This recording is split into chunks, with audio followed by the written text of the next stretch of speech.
Bismillahirrahmanirrahim. Sekarang kita akan membahas syarat-syarat daripada al-istinja pakai batu, cebok pakai batu, namun dari segi membahas sesuatu yang keluar daripada najis kotoran itu tadi, baik dari kencing atau buang air besar dari berak. Baik, syarat yang pertama itu adalah alla yajifan najas. Hendaknya najis atau kotoran itu yang keluar, baik kencing atau BAB itu nggak sampai kering. Ya, yang kotor itu nggak sampai kering. Kenapa? Karena batu atau tisu itu nggak bisa membersihkan sesuatu yang kering. Kalau sudah kering nggak bisa dibersihkan lagi, nggak bisa disucikan lagi. Oleh karena itu, kalau sudah kering nggak bisa, nggak berlaku lagi. Maka artinya apa? Mau nggak mau harus disucikan pakai air. Tidak bisa pakai tisu atau nggak bisa pakai batu. Nah, itu syarat yang pertama. Syarat yang kedua, alla yantakil. Najisnya itu nggak sampai berpindah. Ya, kotorannya itu nggak sampai berpindah. Jadi misalkan kencingnya sudah keluar sampai di ra'sul dzakar, kepala daripada kemaluan depan, itu sudah keluar. Terus nggak sampai pindah lagi ke tempat yang lain, nggak sampai pindah ke lutut atau ke batangnya atau nggak sampai ke pantat-pantatnya kalau di kotoran berak, nggak sampai pindah-pindah. Ya, jadi keluar ya, di daerah sekitarnya anus, ya, lubangnya itu ya, dari dari pantat yang ketika berdiri kita bisa menutup. Nah, itu nggak sampai lebih daripada itu, tetap di situ, nggak sampai berpindah-pindah. Nah, kalau berpindah sampai berpindah, misalkan di lubang, ya, kotorannya di lubang, sisanya dari lubang, terus ternyata jatuh pindah ke tempat yang lain sampai ke pantat, sampai ke kaki, maka wajib pakai air. Nggak bisa pakai tisu, nggak bisa pakai batu. Nah, karena sampai berpindah, nggak bisa. Jadi kalau pakai batu harus pakai air. Nah, artinya apa? Solusinya ya nggak boleh sampai berpindah, dan kita harus, kalau kita berak atau BAB buang air kecil, diam, nggak sampai nyiprat, nggak sampai jembret kemana-mana. Wa alla yataqatta, dan juga termasuk syarat nggak boleh sampai putus-putus.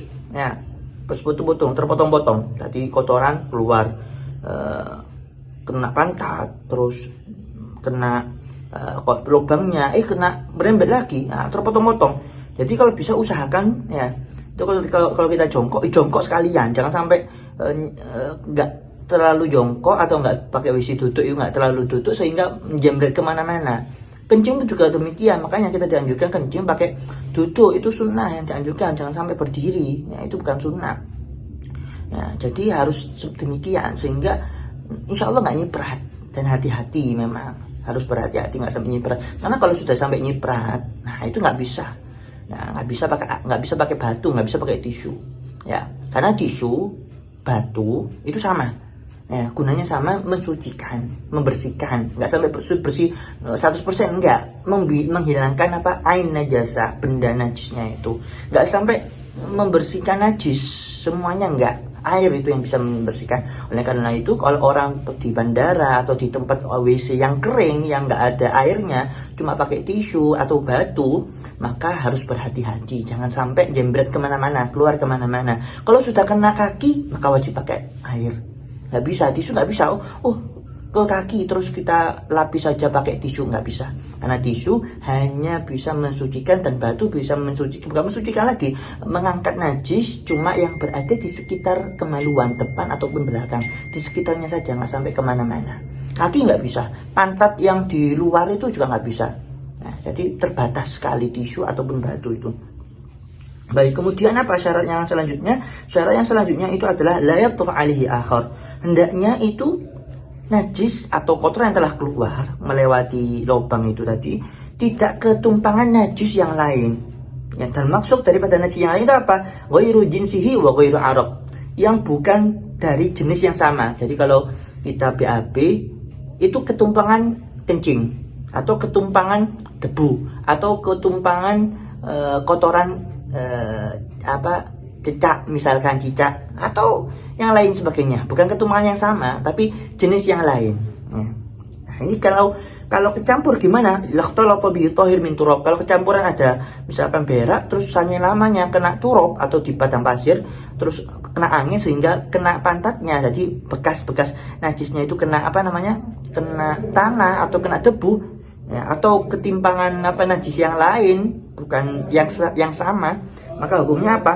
Maka yata'ayyanul ma, ya, maka wajib istinjanya pakai air walau ba'da istijmar, meskipun sudah disucikan pakai batu, meskipun sudah dibersihkan pakai tisu. Ya, kenapa nggak bisa? Harus hati-hati. Jadi kalau sudah istinja pakai batu, pakai tisu, harus segera ditutup kembali pakai celana, pakai sarung lagi, biar nggak ketimpangan ketimpangan turap, ketimpangan debu, tanah, atau ketimpangan najis yang lain gitu.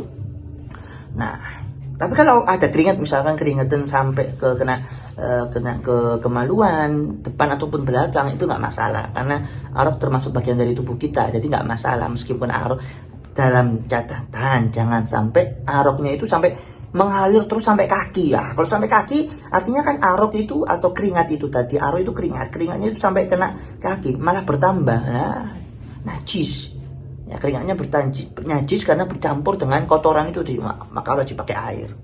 Wa alla yujawi sofhatahu wa syafatahu, kotorannya itu jangan sampai melewati sofhah, pantat yang ketika berdiri tertutup. Nah itu wahasyafatah, dan zakarnya, roksud zakar, kepala daripada kemaluannya, jangan sampai nyember-nyember, jangan sampai lebih. Kalau lebih daripada itu kena kaki, kena paha, langsung pakai air, nggak boleh pakai batu ataupun tisu, nggak bisa suci pakai tisu itu tadi. Wala yusibahuma, dan jangan sampai kena air, nggak sengaja semprot, mau pakai tisu ternyata kena air.